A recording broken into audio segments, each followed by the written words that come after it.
in the university in the world.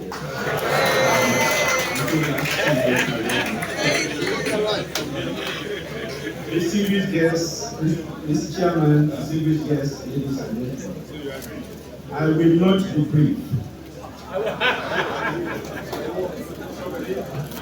We are gathered here not only to remember a man who, through his thoughts and actions, offered us a new mode of dignity, but also to reflect again on what his legacy offers us in the context of Nigeria's interminable search for good leadership.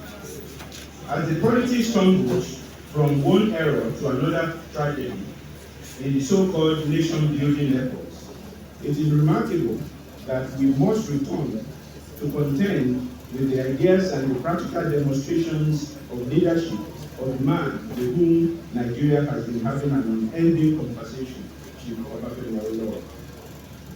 As kidnappings and killings have become the rituals of daily life in many parts of the polity, with the nation state itself facing the threat of being kidnapped, it is important to remind ourselves of the theological, economic, social, and political provocations and disasters that define this era.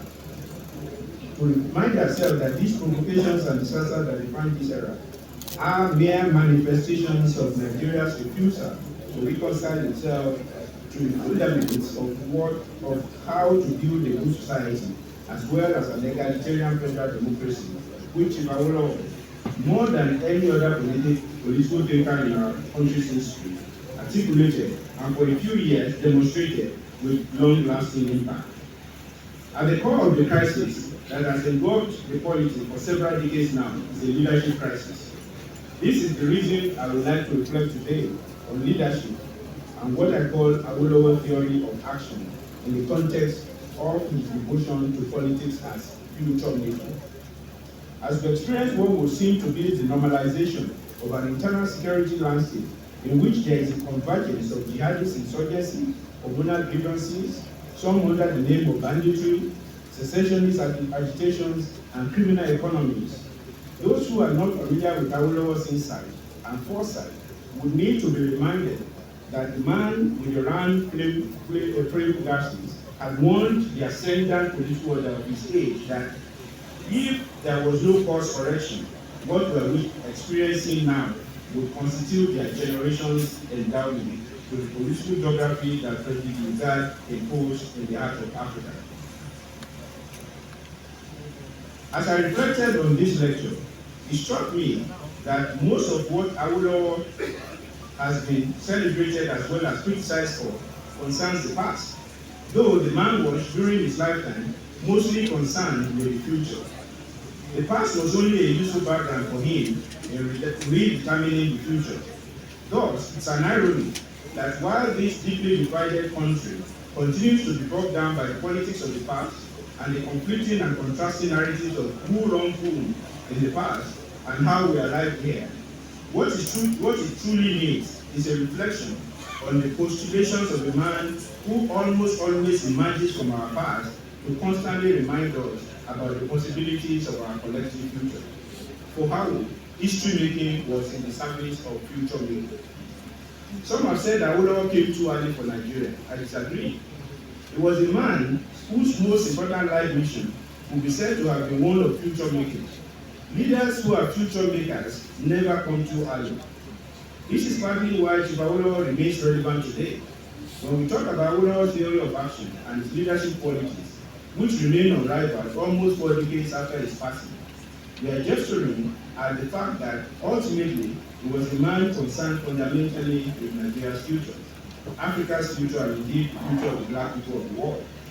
As he stated in Path to Nigerian Greatness, he made a vow while in Calabar prison in 1965, and I quote him, "I hereby dedicate the rest of my life to the service of the peoples of Nigeria, nay, of Africa, by promoting their welfare and happiness. This is my vow and my pledge, made to God. At this juncture in my life, my one and only ambition is to have an opportunity to live the rest of my life for history by means of selfless and beneficial service to the peoples of Nigeria in particular, and of Africa and the black peoples of the world in general." It is clear from this pledge that living his life for history was about making a future for his people, that is Nigerians, Africans, and black people of the world. This conclusion about Awólọ́wọ́'s approach to history making as future makers suggests is particularly critical in an era in which Afro-pessimists seem to have moved from regarding Africans as a people without history to a people without a future. An overview of the continent's current conditions leads to distressing conclusions, with Nigeria standing out, given that it possesses not only the largest population, but also the most vibrant and highly skilled labor force, even though a substantial percentage of these have migrated abroad. From the resurgence of military adventurers in West and Central Africa, the return of presidents for life, if they ever went away, in Central and East Africa, symbolized by the non-Generian in Cameroon, or the octogenarians in Equatorial Guinea, Congo, Brazzaville, Uganda, and Eritrea, and their younger version in Rwanda, to the relentless sufferings imposed on the people of the continent by interconnected crises arising from governance failures, corruption, poverty, poor infrastructure, unemployment, most worryingly, the highest rate of youth unemployment. Roughly 1/3 of Africa's 420 million youths are out of work or have stopped looking for work. And violent conflicts, all worsened by climate change and high dependency on primary resources, the extraordinary capacities of the people of this continent and their inseparable cheerfulness have been challenged in different ways. Yet, the continent remains salvageable, if not immediately, certainly in the near future. So too is Nigeria, according to Chief Awolowo. Awolowo always believed in the possibility of a glorious future, no matter the odds.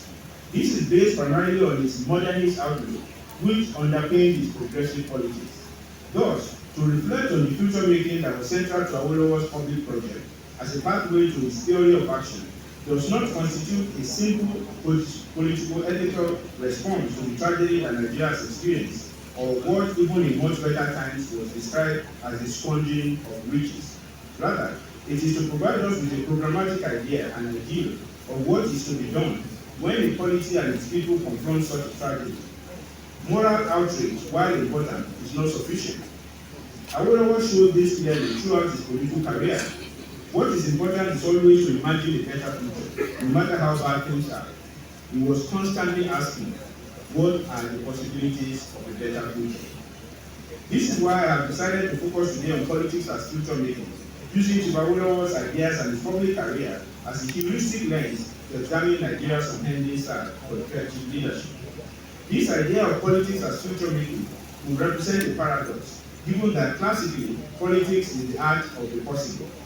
But Awolowo continues to speak from the grave because he decided, while on this side of the divide, never to surrender the future possibilities of politics based on long-term thinking, planning, and development to the personalized political exigencies of the search for power. The question of temporality was always evident in Awolowo's reflections. From thinking about what to do with the legacies of the past, both its assets and liabilities, to what kind of society and politics will be constructed in the present in order to create a better future. Future making was the focal point of his life's mission.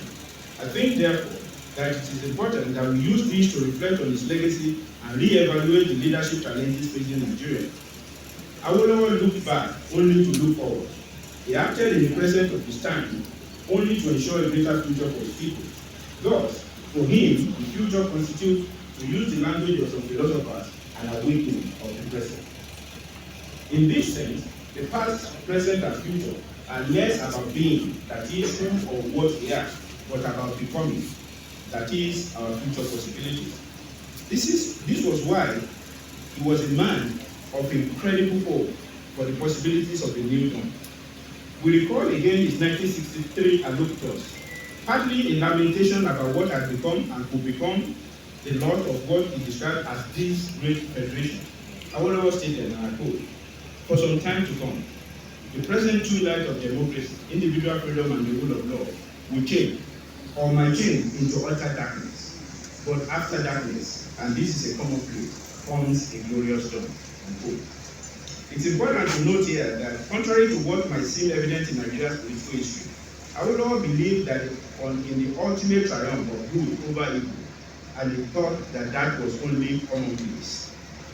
Against the backdrop of this hope for Nigeria, which some frustrated adherents from his region of Nigeria have now rejected and even reinterpreted. Perhaps it is useful in remembering him to address our minds to a few pertinent questions about Nigeria. Why has Nigeria constantly produced some good leaders in every area of human endeavor, but has not experienced overall sustainable good leadership? Why is it that, what is it in the total composition and structure of Nigeria that makes it difficult, if not impossible, for sustainable good leadership to emerge? Why has the country's evident good human agency in areas such as medicine, law, civil advocacy, the arts, including literature, music, etc., been incapable of weakening, if not neutralizing, the strong and recalcitrant agency of bad national political leadership?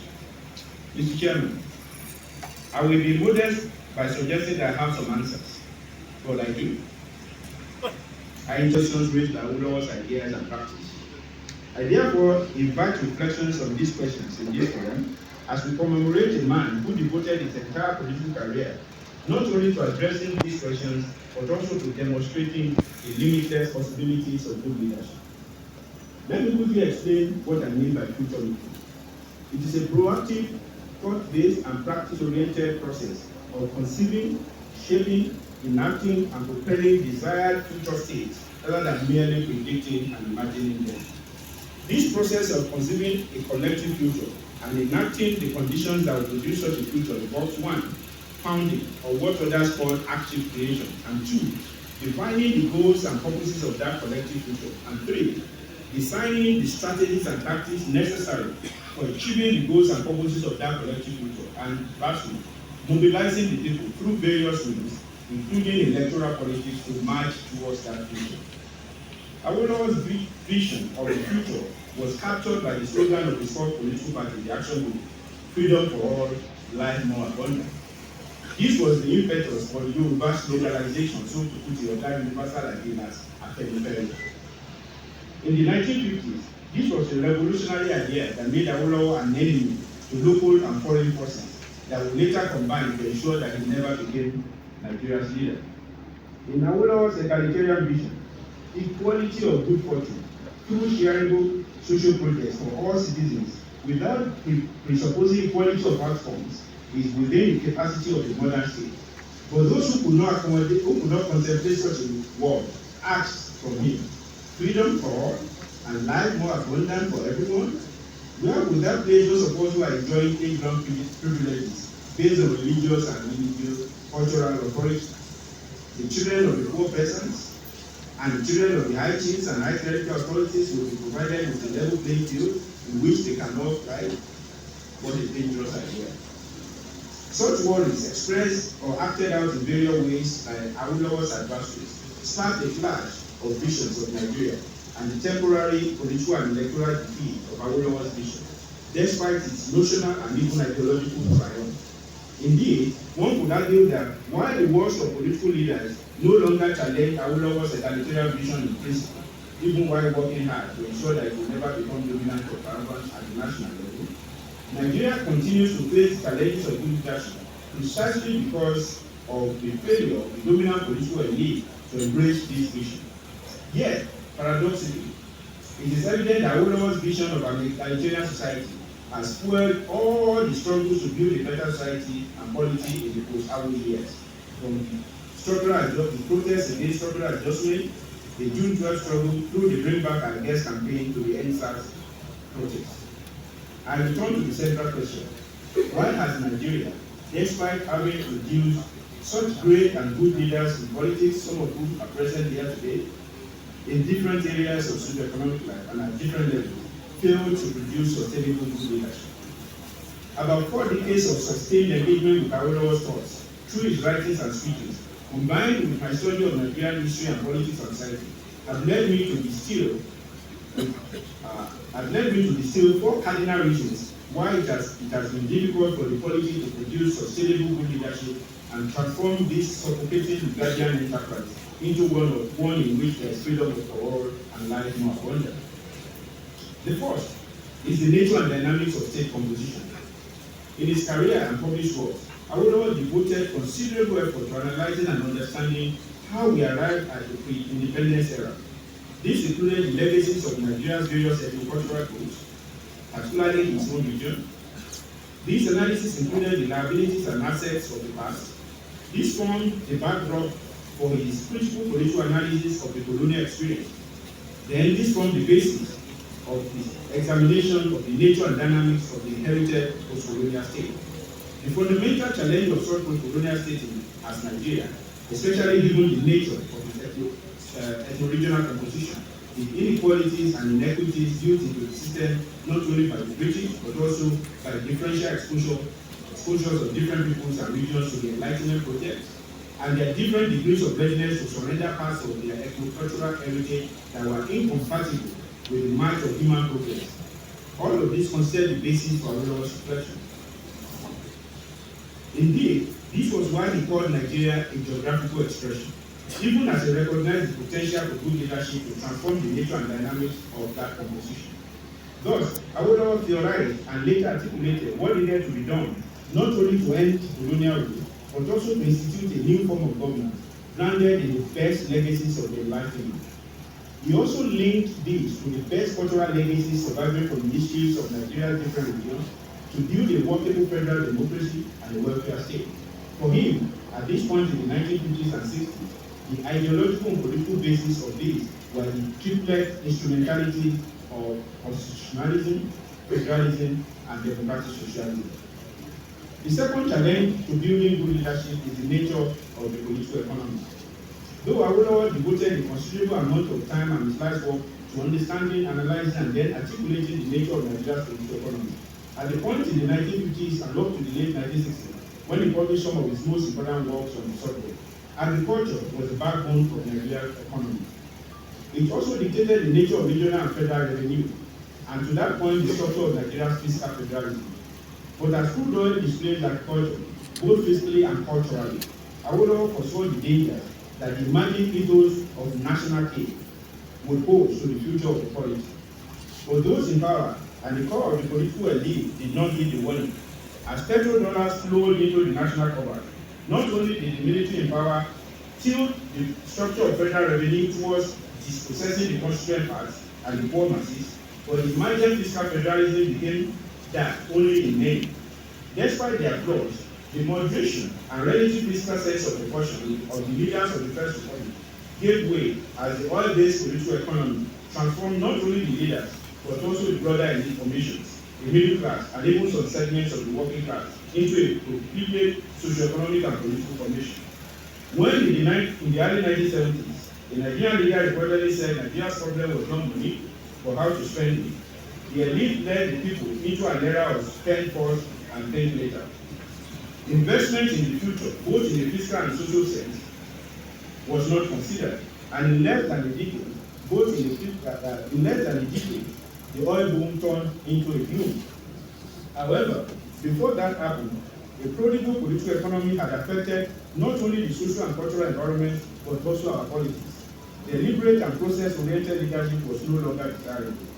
The army of anything goes, as one mournful departing chief of army staff captured the writing in the late 1980s, turned Nigeria into a country of anything goes. With a damaged political economy, which, even when the economic index improved, would not change the culture of looting. The dominant political economy is incapable of encouraging, promoting, supporting, or even tolerating good leadership. The implications of this for governance and for party and electoral politics have been devastating. Indeed, while much of the blame must go to the political class and the elite, the people as electorate cannot be absorbed of their share of the blame. It is difficult for a pay me to vote for the political culture to produce sustainable good leadership. The third reason for the absence of good leadership is the nature of social composition. The emergent social formation is a product of our collective refusal to transform the nature and dynamics of state composition and the political economy that have produced the current social dynamic. Because of the two factors I elaborated earlier, we have developed a beggarly culture which has not only deepened in the last few decades, particularly since the era of settlement as a directive principle of state policy, but it has also been federalized and canonized. We have worked hard towards the near total destruction of the ethical basis of public culture. We have taken the worst aspects of our socio-economic notions and practices, which have been exacerbated by the cultural illogic of our wealth, and expanded and extended them while ignoring the best and the most positive aspects of existing agricultural formations and practices, such as the Yoruba notion and practices of 𝗠𝗲𝗺𝗺, gentleman of the welfare, the Hausa notion and practices of 𝗠𝗲𝗺𝗺𝗵𝗺, that is the good man, and the Igbo notion of 𝗔𝘄𝒪𝒃, a person of good character. This points to the virtues such as high moral standards, integrity, temperance, and good conduct that are critical for a citizenry that will build and sustain a good polity, and from which good leadership will emerge. Because of the fundamental importance of leadership being considered by men and women of temperance, Awolowo consistently emphasized the need for personal discipline and for physical and mental mastery. When we look around in the last 2 decades of our national politics, even though the country is not lacking in men and women of temperance, the 𝗠𝗲𝗺𝗺𝗵𝗺, the 𝗔𝘄𝒪𝒃, and the 𝗔𝘄𝒪𝒃, how many of such people have the nature of state composition and the political economy allowed to rise to the highest levels of power? Yet, only a federation in which a critical mass of 𝗠𝗲𝗺𝗺𝗵𝗺, 𝗔𝘄𝒪𝒃, and 𝗔𝘄𝒪𝒃 associate and organize for power, either directly or indirectly, can good leadership emerge and be sustained. The final reason is directly related to the previous two, the nature of elite composition. Let me use the end of military rule and the process that led to the Fourth Republic as an example of the grotesque nature of elite composition in Nigeria, particularly of the dominant political elite, which some describe as an oligarchy. These oligarchies may have an ethno-regional core, but we will be deceiving ourselves if we fail to recognize that every part of Nigeria has contributed to and continues to contribute to its membership. As General Sani Abacha's murderous and plundering regime collapsed, and the wrong of the military worked their way out of power, this finding of very powerful and strategically and tactically potent elite, combining both their civilian and retiring military wings, came together to ensure that the long battle for federal democracy and egalitarian rule, which predated but was restarted almost as soon as the military seized power in December 1983, was hijacked and trivialized. As democratic and progressive forces were between 1998 and 1999 struggling to create political parties and political alliances across Nigeria to produce good leadership, as they had tried to do unsuccessfully before in the First and Second Republics, and as they tried to do again with near success in the Third Republic, the dominant faction of this ruling elite, to use street language, pulled a fast one on the progressive forces and the masses of Nigeria. They quickly recruited one of their own to stop Nigeria's march towards democratic progress in its track and halt our movement to reimagine egalitarian rule and push Nigeria towards what Awolowo called its birthright and its destiny, that is, Africa's leading life. Since that successful transition to civil rule, but transition to good leadership and egalitarian rule in 1999, the nation has been groping for the rediscovery of the vision and mission that informed the long pro-democracy struggle. Despite the formidable odds against effective leadership in Nigeria, we must acknowledge that the factors I have identified are not immutable. This is one of the most critical lessons Awolowo taught us, and it is integral to his theory of action. Good leadership is most critical when public issues remain unresolved and are even unsettled. In fact, Awolowo remains a shining example precisely because of his capacity to lead the polity and society in overcoming grave odds. What then can be done about these odds? Again, as the late thinker and political reformer showed, the most critical factor of political transformation is political agency. However, in the context of what has transpired since Awolowo's transition, the leveraging of political agency to ensure good leadership is only possible through the re-engineering of the elite formation and composition. This is because human agency is at the heart of the process for correcting the challenges posed by the other three factors that I elaborated earlier, that is the nature of state composition, the nature of the political economy, and the nature of social composition. To move against the odds and produce the socio-economic and political conditions that will ensure sustainable good leadership in Nigeria, I will conclude by reflecting on Awolowo's theory of action and the lessons we can learn from his political life. Chief Awolowo already showed us the path. We need to adopt and adapt his methods, tactics, and strategies for the present, and reverse engineer how we how he delivered effective leadership and governance in the Western region. So how can Awólọ́wọ́'s theory of action help us to confront and resolve this leadership challenge in the context of politics as future leaders?